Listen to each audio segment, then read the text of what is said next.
Hello, lovely friend. I am Dr. Mary Barson. And I'm Dr. Lucy Burns. We are doctors, weight management and metabolic health experts. We are the creators of My Metabolic Action Plan, your two-step map to real health and weight loss, which is in fact the name of this podcast. Join My Map now at rlmedicine.com. Good morning, gorgeous friends. Dr. Lucy here with my bestie, business bestie, medical bestie, real life medicine bestie, Dr. Mary. Hello, gorgeous one. How are you this morning? Yeah, I'm good. I'm a little tired. My beautiful toddler kept me up. Bless them. And so I'm going to be potentially stifling a few yawns throughout this podcast, but I'm still confident that I will be engaging and entertaining despite this. At least I hope so. Absolutely. And it's interesting, isn't it, that we will often put yawning, the meaning of yawning can be, that you're bored. And so, I definitely think that you are not bored with this particular topic for this week's podcast. No, I'm keenly interested on this particular topic, one that causes me both personally and professionally. It is something that I am very passionate about, and it's about brain health and dementia. Absolutely. So we are going to be talking today about estrogen's role in dementia and potentially MHT/HRT. They're the sort of interchangeable acronyms now for hormone replacement therapy or menopause hormone therapy, and its role in dementia prevention, what the guidelines say, what the evidence says. And as a little caveat, for anybody who is unable to take MHT or chooses not to take MHT, a little reminder that dementia is not a one-trick pony. There are many things that contribute to the development of dementia. And if one of those levers is not available to you for whatever reason, we know that there are many others. And in particular, our favourite thing to talk on and on about is insulin resistance and insulin levels and all of the sequelae of that in the role of brain health. So today's podcast is focusing fairly much on MHT, but it's not the only thing. Yeah. And I'm really glad that we are talking about dementia, because I think it's an incredibly important topic for women, particularly in midlife, because women are twice as likely to develop Alzheimer's disease than men. And there are a whole lot of important reasons why women are more likely to get Alzheimer's. And part of it is that women live longer. So that is just one of the reasons. If you live longer, you've got more chance because it is a disease that increases dramatically as we age. The incidence increases dramatically as we age. But there are other factors as well. And some of these we have control over. And you have mentioned all of those lifestyle factors that help improve our metabolic health. And MHT is another one. And I think that's what it's important for us to dive into, the role that MHT could play. And first of all, Lucy, can you describe what we mean when we say MHT? Not everyone might know what that means. Yeah, no, fair enough. It's a good question. So MHT is some sort of modern version of HRT. HRT was hormone replacement therapy. MHT is menopause hormone therapy. They're still sort of used interchangeably. In technical terms, HRT is, they're the same medications essentially, but HRT is now reserved for women who have premature ovarian insufficiency, which is the modern term for premature menopause. And so for those women, we are replacing their hormones to the level that perhaps women who haven't gone through premature menopause would have. But MHT, it's now the phrase that we use to help women, support women through perimenopause, so through the symptoms, the upheaval, the crazy symptoms that seem to happen to women in perimenopause, and then into post-menopause and beyond. So the tricky thing with MHT is it's it's an umbrella term for hormones, but not all hormones are created equally and not all hormones have the same response for women. So when we're talking hormones in this context, we're talking specifically our sex hormones, so not our metabolic hormones. We're talking specifically estrogen, progesterone, and, potentially testosterone. But we know with estrogen, for example, there are multiple ways to deliver estrogen to a woman, and they all have different effects. So you can't just say to somebody, the studies show that MHT is effective, because you have to ask, well, what sort of MHT are we talking about here? And so it's really important to caveat that this is part of the issue, I guess, around working out whether MHT and which sort of MHT is going to be useful and for which people. That's right. That's why it's really important to have these detailed conversations with your doctor about this, because there are pretty almost no broad-reaching statements that are going to be true for all people in all circumstances all the time. And this is a very individualised and nuanced discussion. And I also think that if we rely on the evidence level of guidelines alone, not that I am ignoring medical guidelines at all. They are useful and important and have a role. But medical guidelines also can't take in a lot of the nuance in the data that they rely on. And so that's what we're going to dive into today, but also why it is so important to have those nuanced conversations with the doctor you trust, so you get the care that you need. Yeah, absolutely. And look, we see this even with research. You've got, when we look at research and research results and what is published, there is a component of people who will have a response, say, to an intervention. So let's say we're talking about a medication. There'll be a component of people, and the majority of those will have the same sort of response. But then there's, the outliers, so hypo and hyper responders. And the thing that is tricky is that that's individualized. So quite often medications get approved based on what the majority of people do or how a majority of people respond, but not how each individual responds, which, I guess makes sense, because you can't, we're a very big population. We can't be doing 6 billion individual medical guidelines. No, but this is why they're guidelines and not rules. Yeah. Let's start perhaps with estrogen, and let's talk about this particular hormone, because it's arguably the most important for this particular conversation about estrogen and brain health. Because estrogen, it's not just a sex hormone, it's not just a reproductive hormone. It does a lot of things in our body, as pretty much all hormones do. They never have just one job. Estrogen, among many other things, is a neuroactive hormone. It has this neuroprotective element to it. Its activity maintains our brain structure and our function. We've got receptors for estrogen all throughout our brain, but they're particularly highly concentrated in our hippocampus and our entorhinal cortex. And these are regions of the brain that are responsible for memory, learning, navigation. And these are some of the regions that are also earliest affected in Alzheimer's disease. So estrogen has this protective role in our brain. It helps reduce the accumulation of the tau proteins that we talked about last week. And the biochemist in me just loves saying this. It reduces tau phosphorylation.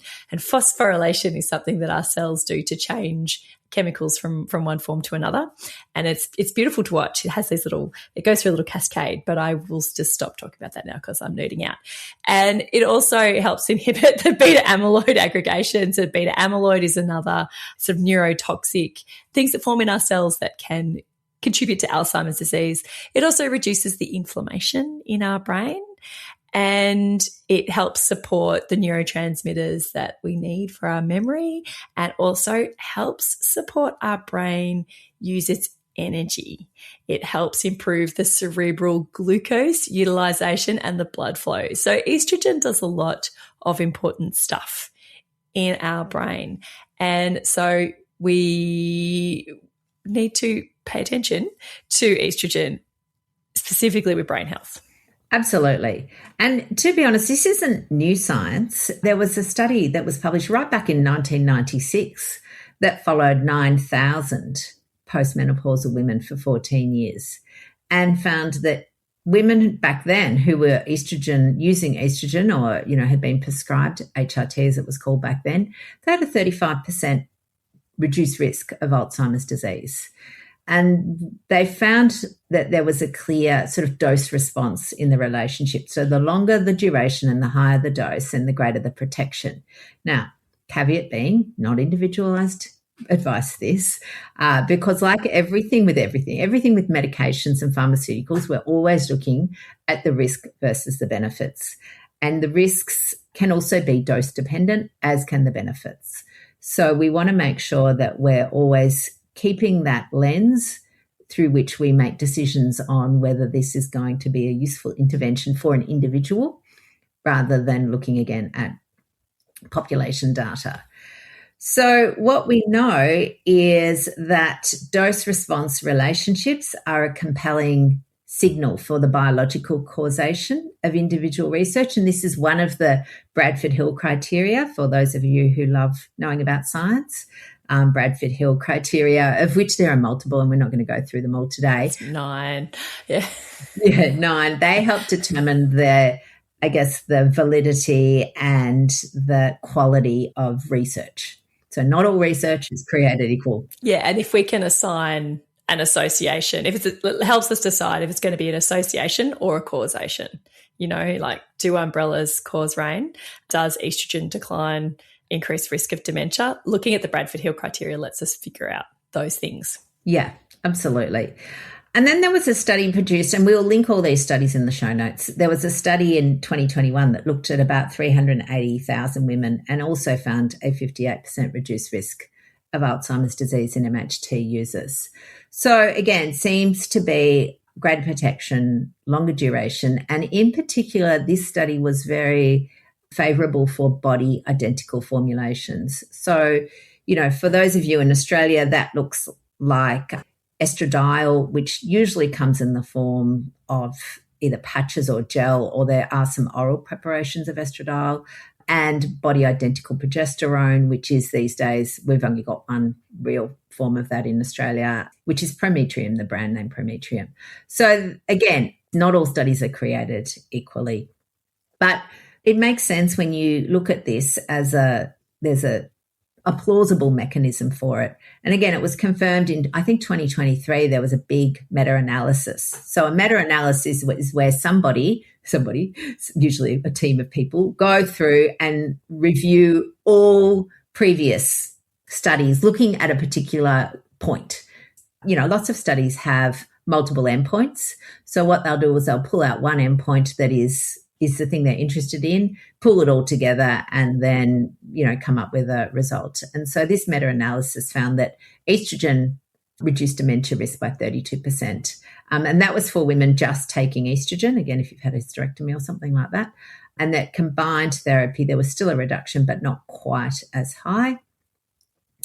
And again, that will be complex because progesterone is one of the most polarizing of all of the hormones, with some of the older, more synthetic versions actually causing or contributing to increased metabolic harm, I guess would be a word to use, perhaps.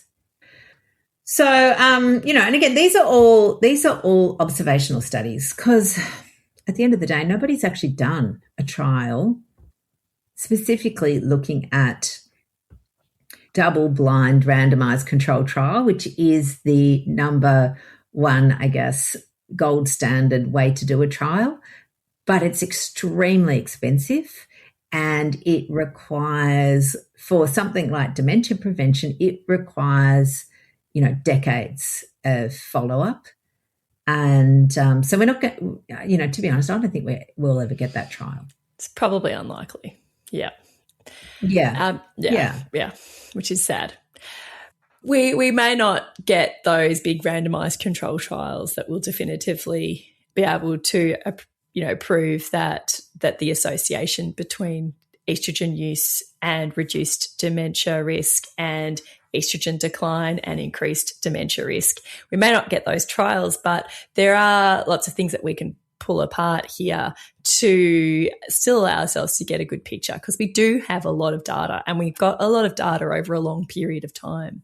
And importantly, this is a really important part of this picture, is that we do have a very plausible biological mechanism, and that's now extremely well mapped. So in 2024, a molecular review done in the Journal of Molecular Sciences, just like saying that, it shows quite well how estrogen receptor loss contributes directly to the Alzheimer's pathology at the cellular level for all those reasons we talked about before. So this is not just speculative. It's not just an alien looking down at Earth and seeing umbrellas and thinking, umbrellas might make it rain. Every time it rains, there are umbrellas. We've actually got a plausible mechanism here. We've got a good biochemical explanation as to how estrogen is protective for our brain.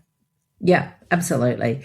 But here's the problem, and it really comes back to that big WHIM study that was released in 2003. And look, honestly, I was a young GP back then. I was a medical student. I remember it. Yeah, and I remember distinctly. It was massive. All of a sudden, we were told as doctors that HRT was causing breast cancer, heart disease, and harming women, and that we, were basically bad people for prescribing it. And so it literally put the fear of God in every doctor and every woman, because all of a sudden we've got this thing that's being, an intervention. As doctors, we, our first thing is first do no harm. And here was an intervention that we were told was doing harm. And it was pretty much dropped overnight. MHT prescribing just collapsed in the hallmark of that study being published. Yeah, and the ripple effect of that is still being felt now. So women are still, there are still parts of the medical community that are still fearful of HRT or MHT. There has been, an absolute decline in investment by pharmaceutical companies, because why would you invest what ultimately is millions and millions of dollars into something that won't or can't or is unlikely to be prescribed? However, the tide is changing. The flaws in that study have now been exposed. People are now recognizing that not only was the methodology perhaps dubious, but the reporting was somewhat inaccurate, which is really disappointing, because you kind of go, we're all about evidence-based medicine, and here's something that was thought to be evidence-based and probably wasn't. And on top of that, the types of MHT that were used within that study, or HRT as it was back there, are not the types that the modern prescriptions are now. It was not body-identical progesterone. It was Provera. And Provera, I like to describe Provera, it's a bit of a dirty drug. It's not good for women's metabolic health. It really isn't. It's pro-insulin. It increases insulin resistance. It increases, basically, it's almost like the opposite of estrogen. It does everything that counters estrogen's effect in many ways there. So it's really not ideal. Yeah. And a lot of the participants, for a lot of participants in this study, therapy was started more than a decade after menopause. So they were already definitely outside that therapeutic window, particularly for what we're talking about today, for dementia prevention. It was already too late to really get any meaningful results. And there are multiple limitations to the data that this study produced, and limitations to how it was reported. And I think that a really important part of it is just what you said, that this was not modern MHT at all. It was really a completely different exposure and in a completely different population than what we are talking about now. A somewhat different population but a completely different exposure, totally different medications and different interventions to what is available now. Oh, absolutely. And, and again, just to kind of further ram the point home, that the medroxyprogesterone acetate, MPA, or Provera, as it's commercially known as, it increases the blood glucose, increases insulin. There's evidence that it can potentially accelerate amyloid deposition, so the opposite of what we're trying to do here for dementia prevention. And it is absolutely not the same thing as our modern body-identical micronized progesterone. So, yeah, it's like a double whammy. Not only were the women older and potentially already developing effects of dementia, they were then given a medication that probably did exacerbate it.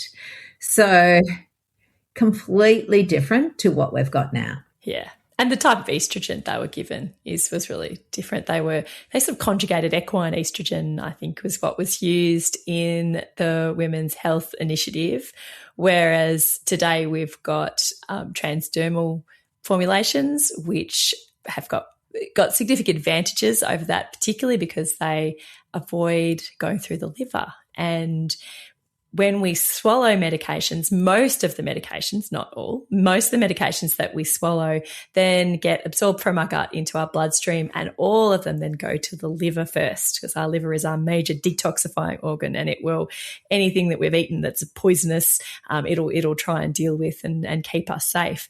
And through that first pass metabolism, as it's called, the liver changes drugs. And most of the oral formulations that we have, either as they go through that first pass metabolism, they come back the other side still active, or they are actively changed in that in the liver to something that we need. But what happens with those oral estrogen preparations, particularly the ones that used to be used, is that some of the byproducts of that first pass metabolism causes factors that increase our chances of getting clots, and that can increase the risk of heart disease and strokes, etc. Whereas nowadays with the estrogen formulations that can go through the skin, it bypasses that first pass metabolism. It doesn't have to go through the liver, so it doesn't get that increased clotting risk. Yes.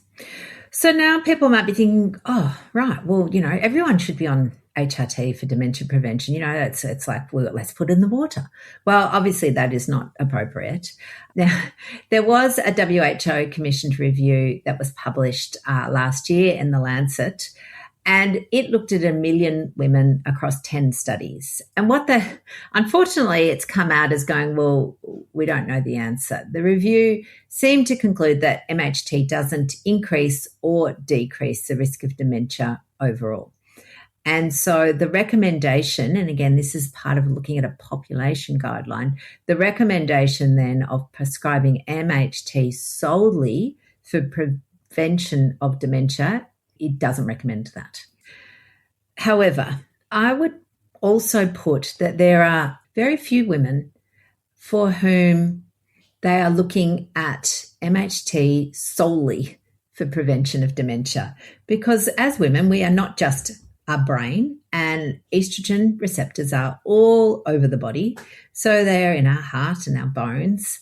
And as we know, the symptoms of menopause, the transition, which extends often into the postmenopausal period, include bones. We look at the musculoskeletal syndrome of menopause. So, there's estrogen receptors in collagen, in ligaments, in bones, in muscle. We look at the genitourinary syndrome of menopause. So there's estrogen receptors all throughout our pelvis. There is the cardiometabolic syndrome of menopause, our favorite one to be talking about. And, the brain, I guess brain is almost part of that. But also, interestingly, in brain, we're not just talking about cognition and dementia. There's also evidence around estrogen receptors and estrogen's role in mood. And we know this. I mean, postnatal depression, like we've known about hormonal mood disorders, PMDD, for decades, but yet we still seem to have separated them out from, we won't treat them with hormones, even though we know that there's hormones involved. And then, of course, just vasomotor, which is what people would be looking at as common menopause symptoms, which is hot flushing, night sweats, lightheadedness, and that is the usual thing that women get help with, but honestly, it's everything else as well. So, I kind of look and go, rightio, well, wow, this is good. So if anyone's starting their MHT because of one of or more of these syndromes of the menopause transition, it's like a little bonus. You get dementia prevention in there as well. Absolutely. And the thing is that, you and I, Lucy, we would never use MHT in isolation. You wouldn't just treat the woman in front of us as a hormonal problem that needs to be corrected. We would also look holistically at her health, more holistically, her life, at her sleep, nutrition, movement, stress regulation, social networks, and all importantly, that metabolic health, because this influences everything, including brain health and brain aging. So it's never just one thing. It's all the things. And the beautiful thing about improving sleep or improving nutrition or improving stress is that it then improves every other aspect, and that even small interventions, you can start to get this beautiful spiral upwards where people can just get healthier and healthier and feel better and better, even with small interventions. And MHT can be a part of that picture, and it can be a really helpful part of the picture, but it's never the whole picture.